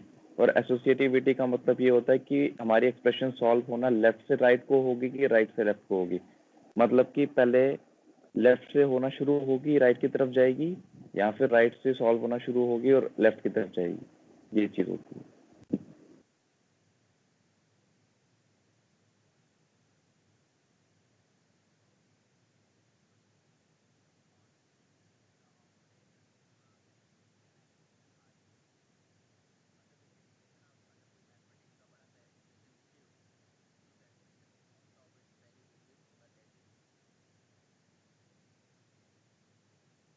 और एसोसिएटिविटी का मतलब, अभी रुक जाइए थोड़ा सा समझते हैं ऑपरेटर की प्रेसिडेंस क्या होती है। देखिए, प्रेसिडेंस ऑफ ऑर्डर को अगर आपको जानना है तो आपको ये टेबल पता होना चाहिए, जो यहाँ पे आपके सामने यहाँ दिख रहा होगा। ये ऑपरेटर का प्रेसिडेंस है। जितने भी टाइप के ऑपरेटर होते हैं उनका प्रेसिडेंस ऑर्डर है, और साथ ही साथ एसोसिएटिविटी है। आपने कहा सर ऑपरेटर का प्रेसिडेंस और ऑपरेटर की एसोसिएटिविटी का क्या मतलब है और हम क्यों पढ़ते हैं। तो इसको मैं अगर ऐसे आपसे बता दूं कि भाई देखो, संसार में हर एक आदमी का अपना एक वैल्यू है। मैं एक नॉर्मल इंसान हूं तो उसका अपना एक अलग वैल्यू है। अगर मैं एक टीचर हूं तो अलग एक वैल्यू है। थोड़ा डीएम एसडीएम हूं तो अलग वैल्यू है ना। अच्छे लेवल पे अगर मैं कोई कोई बहुत बड़ा नेता हूँ, बहुत बड़ा मिनिस्टर हूँ, तो उसकी अलग वैल्यू है। प्राइम मिनिस्टर, चीफ मिनिस्टर हैं तो उसकी अलग वैल्यू है। प्रायोरिटी, अगर कहीं पे आप जाते हो और वहाँ पे आम इंसान जाता है और एक वीआईपी बंदा जाता है, वीआईपी मतलब यही सब जो बड़े लोग हो गए भाई, मान लो कि अधिकारी हैं, कोई बहुत बड़े अधिकारी हैं, तो उसको ज़्यादा प्रायोरिटी मिलती है। अब जैसे मंदिर ही है, मंदिर में दर्शन करने जाना है तो एक नॉर्मल लाइन होती है, वीआईपी का लाइन होता है। या अगर मान लो नॉर्मल ही लाइन है और कोई वीआईपी आ गया, गेस्ट, कोई अधिकारी है, तो वहाँ पे मतलब ये नहीं कि अधिकारी है इसलिए मौका दिया जा रहा है, इसलिए अधिकारी है तो मतलब उसको 50 काम है। वो लाइन में लगेगा तब तक वो कई लोगों की प्रॉब्लम सॉल्व करे। तो दर्शन कर ले भाई और जल्दी चला जाए और अपना काम करे, सर्विसेज दे। तो प्रायोरिटी बहुत इंपॉर्टेंट चीज़ होती है। प्रोग्रामिंग के अंदर अगर कोई एक्सप्रेशन है, आपको उसको इवेल्युएशन करना है तो पता कैसे चलेगा यही एक्सप्रेशन पहले चलाना है, यही बाद में चलाना है। अब बॉड मास का ही कंसेप्ट बना तो इसमें ये प्रायोरिटी के लिए तो बना कि पहले ब्रैकेट सॉल्व होगा, फिर ऑफ होगा, फिर एडिशन होगा, मल्टीप्लिकेशन होगा, एडिशन होगा, डिवीजन होगा, सब्ट्रैक्शन होगा, जो भी है इस तरह चलता है। उस तरह से ऑपरेटर में जो सबसे ऊपर लिखा गया है ये हायर प्रायोरिटी पे ऑपरेटर है। जो सबसे टॉप पे लिखा हुआ है हायर प्रायोरिटी है, हायर प्रेसिडेंस ऑर्डर है। This is called precedence. मतलब इसका प्रेसिडेंस हाई है तो ये पहले इवेल्युएट होगा, फिर उसके नीचे वाला, फिर बाद में, फिर उसके नीचे वाला बाद में। ये ये higher to lower precedence order यहाँ पे लिखा गया है। हायर टू लोअर का मतलब ये प्रेसिडेंस ऑर्डर जो है ना, ये बता रहा है कि ऊपर वाले जो ऑपरेटर्स हैं ये पहले इवेल्युएट होंगे। अगर एक साथ सब होंगे तो जिनको पहले प्रायोरिटी मिलेगी वो ऊपर वाले को, जो सबसे ऊपर लिखे गए हैं। ये ऑर्डरिंग में ये टेबल आपको सामने दिख रही है।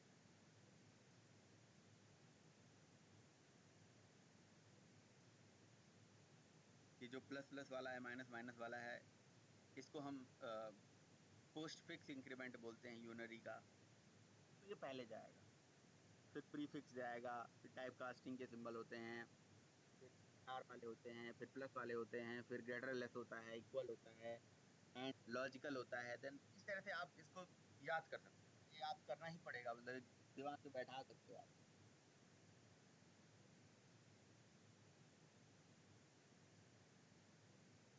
आप गूगल पे टाइप कर लेना जावा में ऑपरेटर की प्रेसिडेंस ऑर्डर, आपको ऐसे ही चीजें मिलेंगे, ऐसे ही रिजल्ट मिलेंगे कि क्या प्रेसिडेंस ऑर्डर है। तो ऑपरेटर के प्रेसिडेंस ऑर्डर का ऐसे ही टेबल मिल जाएगा। ये गूगल से कहीं छापा हुआ है टेबल होगा ये। तो ऑर्डर हमें ये बताता है कि कौन सा ऑपरेटर पहले इवैल्यूएट होगा अगर एक्सप्रेशन में सारे आते हैं। बट कई बार ऐसा होता है ना, सेम प्रेसिडेंस ऑर्डर के ऑपरेटर आ जाते हैं, सेम प्रेसिडेंस ऑर्डर के।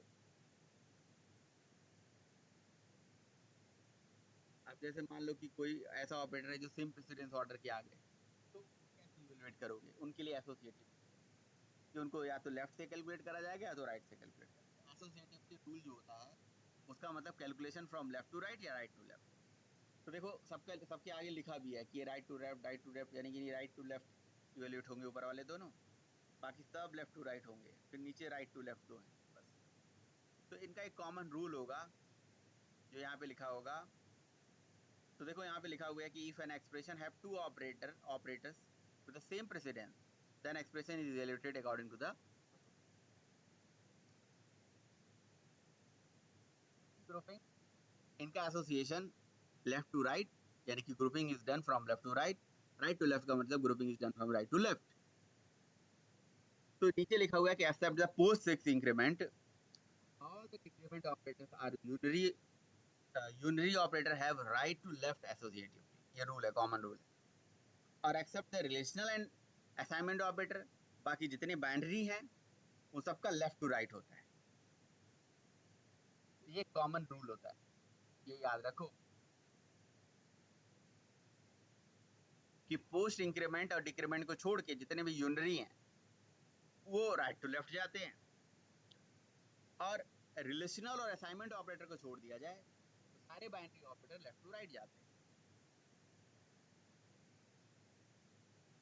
अब ये देखो जो कंपाइलर बनाने वाला है, जो जेवीएम बनाने वाला बंदा, वो इसकी एसोसिएटिविटी के रूल्स और ये सारी चीजें वही डिसाइड कर देता है कि जी ऐसे ऐसे चीजें होनी है। इसमें कुछ ऐसा कुछ नहीं कि जी कंसेप्ट है कि जी ऐसे ही होना है।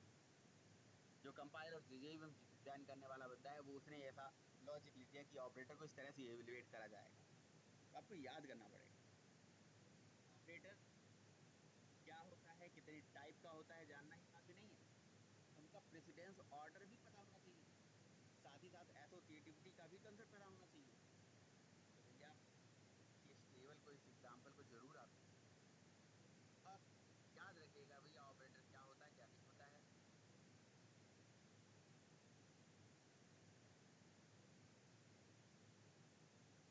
अब चलिए प्रोग्राम, ठीक है, अब आ जाइए प्रोग्राम पे। प्रोग्राम को समझा देते हैं। तो प्रोग्राम में सबसे पहले यूनरी से शुरू करते हैं जी, यूनरी ऑपरेटर, फिर बाइनरी पढ़ेंगे, फिर टर्नरी पढ़ेंगे। तो यूनरी ऑपरेटर जो होता है वो इंक्रीमेंट और डिक्रीमेंट वाला होता है। तो इंक्रीमेंट डिक्रीमेंट तो आप ऐसे करके देख सकते हो, कोई बड़ी बात है। कोई वेरिएबल ले लीजिए, सिंपल सा एक प्रोग्राम बना लिया। अब आप तो जानते हो क्लास क्या होती है, तो आप जानते हो कि ऑब्जेक्ट क्या होता है। मेन नहीं जानते हो, मेन भी जान जाओगे आप। बाकी जी आप एक इंट एक्स को रिटर्न करके ऐसे वेरिएबल ले लीजिए। बाकी क्या करना है, बाकी आप यहाँ पे लिख दीजिए एक्स प्लस प्लस और यहाँ पे लिख दीजिए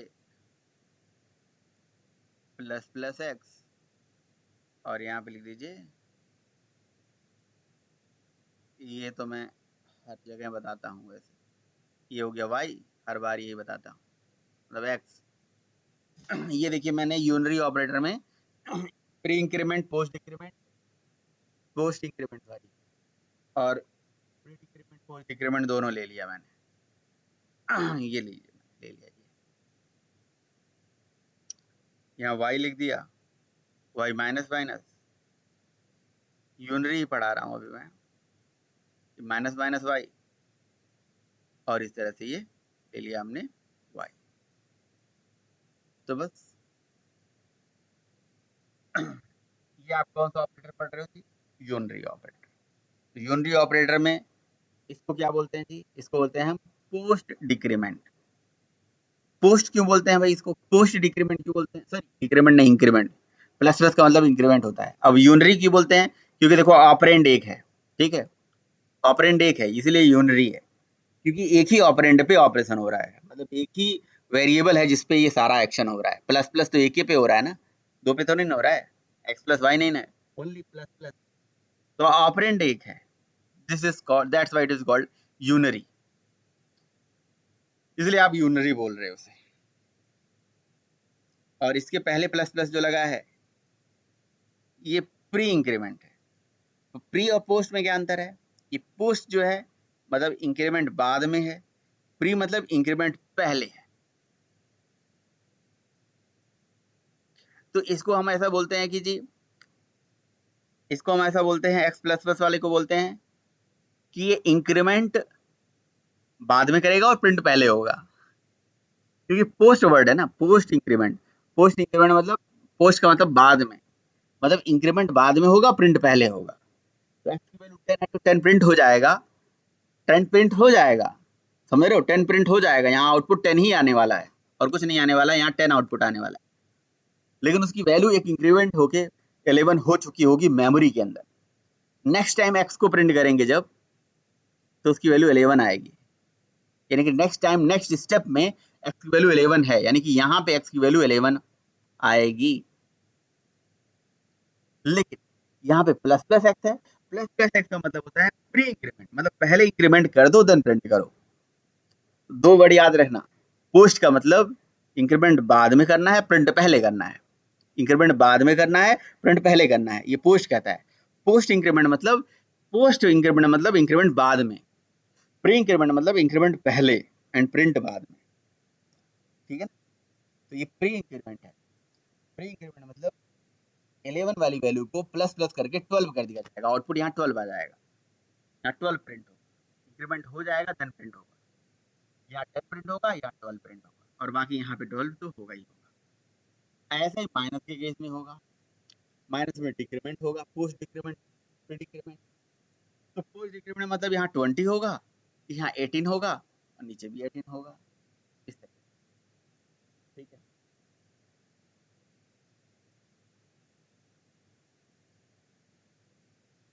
PMT पे गए,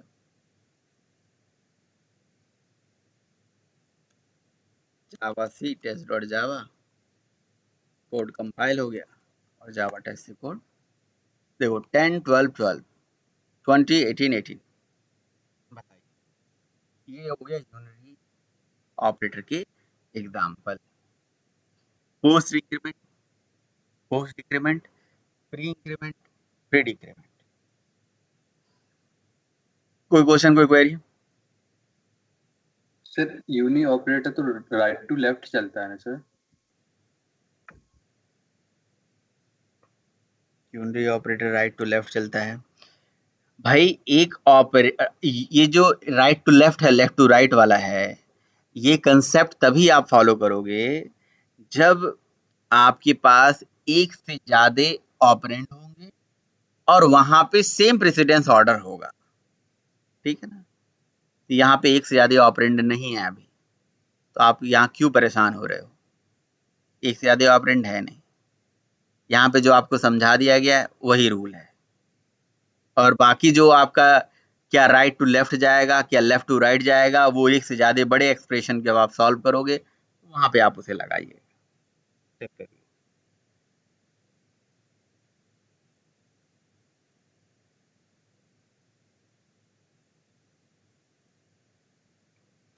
जी सर। ओके, और किसी का कोई क्वेश्चन, कोई क्वेरी?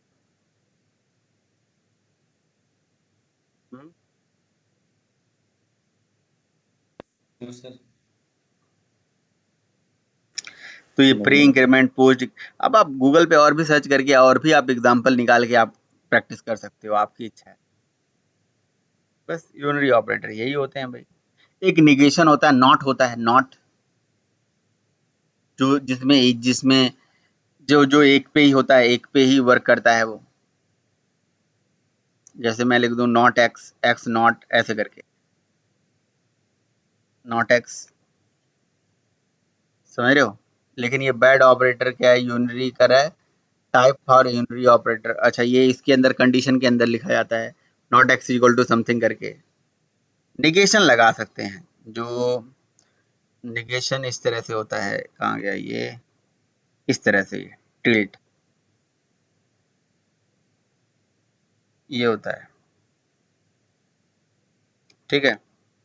फिर ये इसकी मतलब नेगेटिव वैल्यू रिटर्न करेगा, और ये नेगेटिव वैल्यू किस तरह से रिटर्न कर रहा है, मतलब वो भी बाइट्स के अंदर अभी मतलब बिट वैल्यू पे जाके ये वर्क कर रहा है।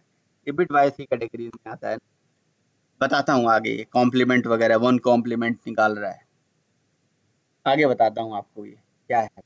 बस अभी आप यूनरी में यही जानो, बट ये भी कहीं न कहीं एक ही ऑपरेंड यहाँ पे आ रहा है, जहाँ 1 ऑपरेंड है यूनरी। यार अब बाइनरी में क्या है, अरिथमेटिकल है, रिलेशनल है, लॉजिकल है, तो इसको मुझे बताना है यार। एक्स प्लस वाई लिखोगे एक्स प्लस वाई लिखोगे, देखो जुड़ जाएगा। एक्स माइनस वाई लिखोगे, घट जाएगा, ठीक है। एक्स इंटू वाई लिखोगे, मल्टीप्लाई हो जाएगा, ठीक है। और क्या लिखोगे आप, और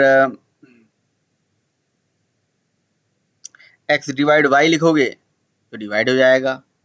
एक्स मॉडुलर वाई लिखोगे तो मॉडुलर निकल जाएगा। तो बताओ ये सारे ऑपरेटर समझ में आ रहे हैं, या जिसको नहीं समझ में आ रहा है मैं तुरंत समझाऊंगा, कोई दिक्कत नहीं। ये हो गया, ये अरिथमेटिक ऑपरेटर्स हैं। इसमें addition, subtraction, division, multiplication, modulus, ये सारे ऑपरेटर आते हैं। ये अरिथमेटिकल, ये बाइनरी है, बट बाइनरी में अरिथमेटिकल है। बाइनरी में कई कैटेगरी होती है, बाइनरी में अरिथमेटिकल, रिलेशनल, लॉजिकल, ये सब होते हैं, बहुत सारे होते हैं।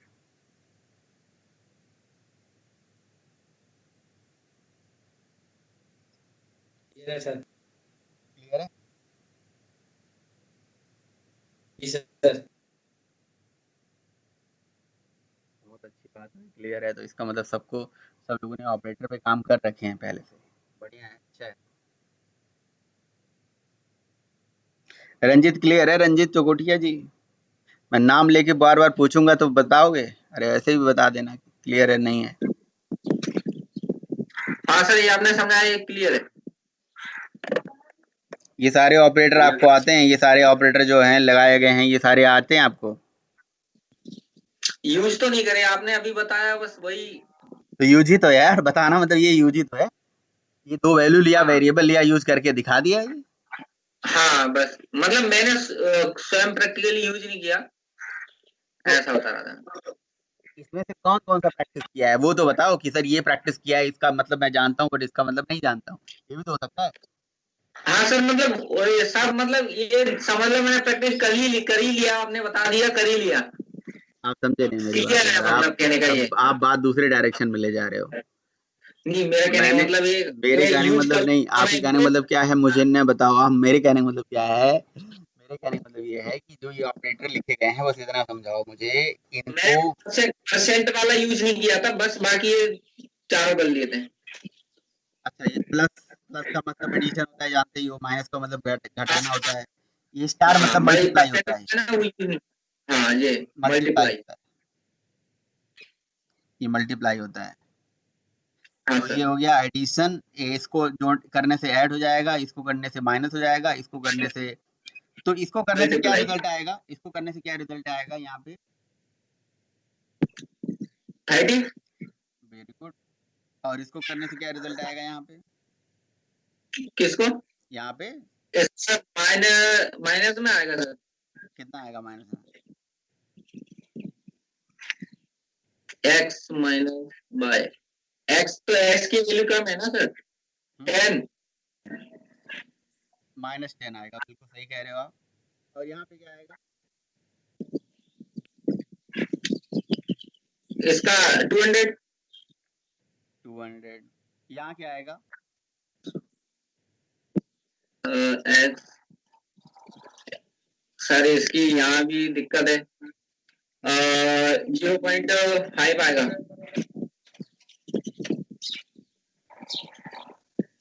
अच्छा, अगर मैं ऐसा कर दूं, x की वैल्यू यहाँ पे कर देता हूँ 20 और यहाँ पे कर देता हूँ 2, अब तो सही है ना? अब आप निकाल सकते हो, अब बताओ। हाँ अब निकाल सकते हो, हाँ, बताओ। अब निकाल 10 सकते आ हो। जाएगा, 10 आ जाएगा, 10। ये हो गया हमारा 18, ये हो गया 20 दूनी 40, और यहाँ पे हो जाएगा, यहाँ 10 आ जाएगा। ओके, और यहाँ पे क्या आएगा? यहाँ नीचे ये मतलब यही नहीं निकाला, ये कैसे निकालूंगा? यही तो मैं आपसे ये बोल रहा हूँ कि जब आप पढ़ाई करते हो तो जिस तरह से मैं अभी पढ़ा रहा हूँ ना, इसी तरह से आपको लग के खुद ही एग्रेसिव लेना चाहिए। मुझे क्या पता चलेगा? मुझे पता है कि आपको नहीं पता, इसीलिए मैं आपसे ये पूछ रहा हूँ। लेकिन कहीं भी ना मैं जानबूझ के इसलिए चीज़ों को नहीं समझा रहा हूँ या समझाता कि जब सामने वाला पूछेगा नहीं तो मैं समझाऊँगा क्या? तो जी पूछा करो आप कि जी सर क्वेश्चन ही नहीं आते हैं।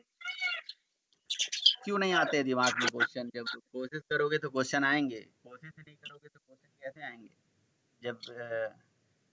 जब एक वो होगी ना, अब प्रोग्राम तो आपका आता नहीं है, प्रोग्राम आपका भी नहीं आता है, प्रोग्राम तो डेली भेजा करो, गुड मॉर्निंग गुड इवनिंग तो आ जाता है आपका, लेकिन प्रोग्राम नहीं आता है। मुझे गुड मॉर्निंग नहीं भेजोगे तो मैं चलेगा, लेकिन प्रोग्राम नहीं आएगा तो भाई नहीं चलेगा। उसके बिना जितना आता है उतना कर देता हूँ। फिर वही बात, गुड मॉर्निंग जितना आता है, अरे मुझे प्रोग्राम भेजो बस, प्रोग्राम बहुत ज़रूरी चीज़ है।